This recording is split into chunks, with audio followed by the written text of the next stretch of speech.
होणार, कधी होणार, काय होणार. मला वाटतं सगळ्यात महत्त्वाचं म्हणजे कधी होणार हा एक विषय.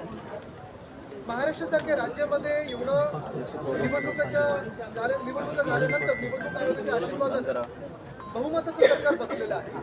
आणि तरी नेमकं कोणाला घाबरतायत, कशाला घाबरतायत?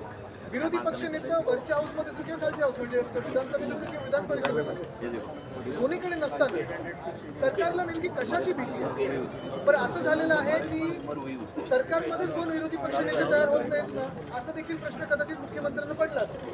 आणि म्हणून कुठच्याही बदल झालेला आहे विरोधी पक्षाच्या प्रस्तावाच्या ह्याच्यात या अफवांवर विश्वास ठेवू नका. कोणी बातमी पेरलेली आहे, कधी पेरलेली आहे, कुठच्या माणसाने पेरलेली आहे, आम्हाला सगळं माहिती. पण एक लक्षात घ्या तुम्ही, जे आमच्या काळात की सत्ताधारी जे बात आहेत, एक पक्ष दोन गट असे जे आहेत, त्याच्यातून एका गटामधून 22 आमदार मुख्यमंत्र्यांच्या हाती लागलेले आहेत. जर तुम्ही गेल्या एका वर्षाचा अभ्यास केलात तर त्यांची कामं असतील, त्यांना फंड असेल, चांगलं मिळालेलं आहे.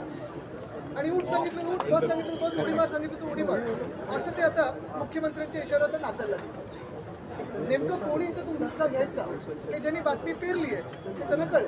बातमी कोणी पेरली असं वाटतं तुम्हाला? देवेंद्र फडणवीस यांनी उद्धवजींवर टीका केली होती, विश्वासात्मक होती की इंडिगो क्रायसिसमध्ये उद्धव ठाकरे, तुम्हाला माहिती असेल की इंडिगो विमानात जात नाही, चार्टर्डने येतात. आणि आज भाजपचे आमदार प्रसाद लाड आणि चित्रा वाघ आणि किरण दरेकर हे चार्टर्ड विमानाने आले. ते ट्विट सुद्धा त्यांनी केलं, मग ते डिलीट करायला लागलं. मला वाटतं काल फडणवीस साहेबांनी जी टीका उपसभागृहावर केलेली आहे ह्याच्यात 2-3 गोष्टी महत्त्वाच्या पाहण्यासारख्या. पहिली गोष्ट म्हणजे कशासाठी ही टीका केली, जे इंडिगोचं पूर्ण गोल झालेलं आहे तिकडच्या सगळ्या पॅसेंजर्सच्या उडवण्यासाठी केली का, त्याच्यावर लक्ष विचलित करण्यासाठी केली का, केंद्र सरकार किंवा भाजपचं केंद्र सरकार याला प्रश्न विचारत नाही म्हणून केली का, हा सगळं एक वेगळी गोष्ट झालीच. पण काल स्वतः मुख्यमंत्री हे चार्टर्ड प्लेनने आले, त्यांचे विमान दोनदा मुंबईला गेले, इतर मंत्र्यांना आले, दोन्ही उपमुख्यमंत्री चार्टर्ड प्लेनने आले.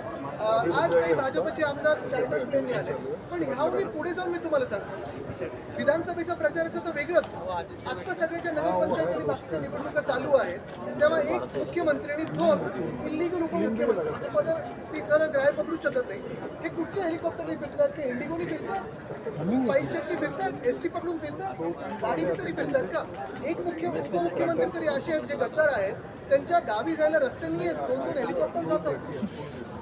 तसंच जर पाहायला गेलं तर आत्ताच्या निवडणुकांमध्ये हे हेलिकॉप्टर मंत्री उपमुख्यमंत्री मुख्यमंत्री फिरत आहेत, त्या हेलिकॉप्टरमधून ज्या बॅगा येत आहेत त्याच्यातून कुठच्या आनंदाचा शिधा वाटला जातोय हे देखील आम्हाला कळावं. कारण आम्ही ज्या विमानातून आलो आमच्या बॅगा त्याच्यामध्ये एवढ्या मोठ्या हे प्रचारात 3 तासासाठी कुठे जातात, 30 मिनिटासाठी जातात, पण आनंदाचा शिधा ह्या मोठ्या मोठ्या बॅगेतून घेऊन जातात. हा कुठचा वाटप करता होतो. आणि म्हणून मी तुमचं सगळ्यांचं लक्ष पुन्हा एकदा ह्या गोष्टीवर आणतो की आपल्या देशामध्ये 2014च्या आधी किती वेगळे एअरलाईन होते बघा, आणि नंतर 14 नंतर ह्या एअरलाईन मारत मोनोपली झाली. आणि केंद्र सरकारचं देखील ही एअरलाईन ऐकत नाही. याची दादागिरी करून केंद्र सरकारलाच हे उत्तर देणं गरजेचं. कारण नुसतं एका मंत्र्याला नाही, तर केंद्र सरकार नेमकं काय करतंय याच्यावर प्रश्न. रुपये बघा पडलेला आहे, 90च्या पुढे गेलेला आहे. एशियामधली सगळ्यात खराब परफॉर्मिंग करन्सी ही आपली आहे रुपयाची. तसं पाहायला गेलं तर शेतकरी आत्महत्या वाढलेल्या आहेत. परवा देखील आमचे जे खासदार आहेत ओमराजेजी, त्यांना उत्तर आलेलं आहे की महाराष्ट्र शासनाकडून प्रस्ताव आला नव्हता, आता आल्यानंतर म्हणजे हे सगळं उत्तर आल्यानंतर आता प्रस्ताव पाठवला आहे कर्जमुक्ती किंवा जी काही मदत असेल ती. म्हणजे एका बाजूला साफ लोकांबरोबर खोटं बोलायचं आणि दुसऱ्या बाजूला थट्टा करून लोकांचं लक्ष विचलित करायचं ही त्यांची प्रवृत्ती. एक मिनिट, मराठी पूर्ण होऊन हिंदी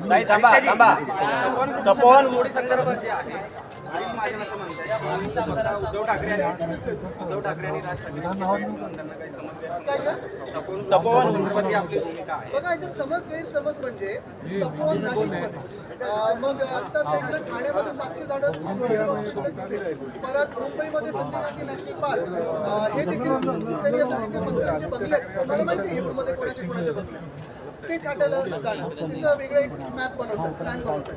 तसंच पाहिलं तर आपल्या नागपूरमध्ये इथे अजनीवन ते देखील मारायला चालले होते. मी मंत्री असताना ते थांबवलं होतं, तरी भाजपचे लोक ते कापायला मागेच आहेत. अरावली जे राजस्थान, गुजरात, हरियाणामध्ये आहे, प्रत्येक ठिकाणी या देशभरामध्ये आपण पाहतो तिथे जिथे पर्यावरण काहीतरी वाचलेलं आहे तिथे ते पर्यावरण नष्ट कसं करायचं हे भाजपला बरोबर माहिती आहे. मग हायवे, बोगसे वगैरे विकासाच्या नावाखाली विनाश कसा करायचा हे माहिती आहे. तसंच पाहायला गेलं तर ताडोबा अंधारीच्या मध्ये जे कॉरिडॉर आहे तिथे मायनिंग आम्ही बंद केलं होतं. मायनिंग कशाला सुरू करता तुम्ही तिथून? मेळघाटची वाट लावायचं कशाला हात घालताय? वेस्टर्न घाट्समध्ये सह्याद्री जो आपला पूर्ण पर्वतमाळा आहे तिथे देखील याला मायनिंग सुरू करायचं आहे. एकंदर म्हणजे ही पर्यावरण चांगलं ठेवायचंच नाही, जगू शकतच नाही कोणी, अशी परिस्थिती करून ठेवली. सर, विश्व हिंदू परिषदेला सायनमध्ये 2 ज्येष्ठ पत्रकार थांबा. कॅप्टन म्हणून स्वतःला म्हणतात सुद्धा.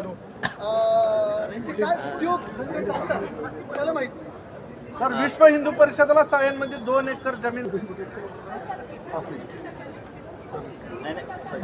रास्ते पे नहीं है, इसलिए तो हमें स्पीड ब्रेकर गतिरोधक बनना जरूरी होता है. आदित्यजी, विरोधी पक्ष नेते पदावरून टोलवाटोली का होत आहे? सभापती, अध्यक्ष मुख्यमंत्र्यांवरती टाकतात किंवा योग्य नियम जेव्हा होईल तेव्हा आम्ही कळू असं म्हणतात. मुख्यमंत्री, सभापती आणि अध्यक्ष महोदयांवरती ढकलाढकली करतात. असं का होत असेल? आता तुम्ही टोलवा टोलीचा विषय घेतलाय, पण यांचं झोलवाझोलवी चालते ते थांबवण्यासाठी त्यांना आम्ही थांबू अशी भीती वाटते. एकीकडे तुमचं नाव सुचवलं जात आहे आणि दुसरीकडे भास्कर जाधव सरांचं नाव सुचवलं जात आहे.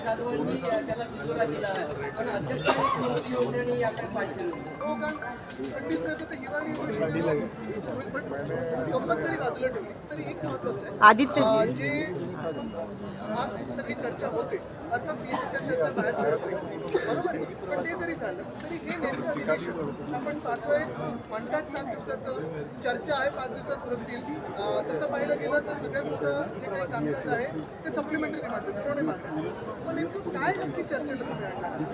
कुठेतरी काही पॉलिसी चर्चा आणणार आहे, कधी शेतकऱ्यांचं नुकसान झालं त्याच्यावर चर्चा होणार आहे, काय मदत तुम्ही दिली त्याच्यावर चर्चा होणार आहे, शहरांचं जे आपण पाहतोय सगळी वाट लागत चालली त्याच्यावर काही चर्चा होणार आहे, अजनीवन असेल, तपोवन असेल, पुण्यातलं रिव्हरफ्रंटचा पूर्ण विनाश करण्याचा प्रयत्न असेल त्याच्यावर चर्चा होणार आहे.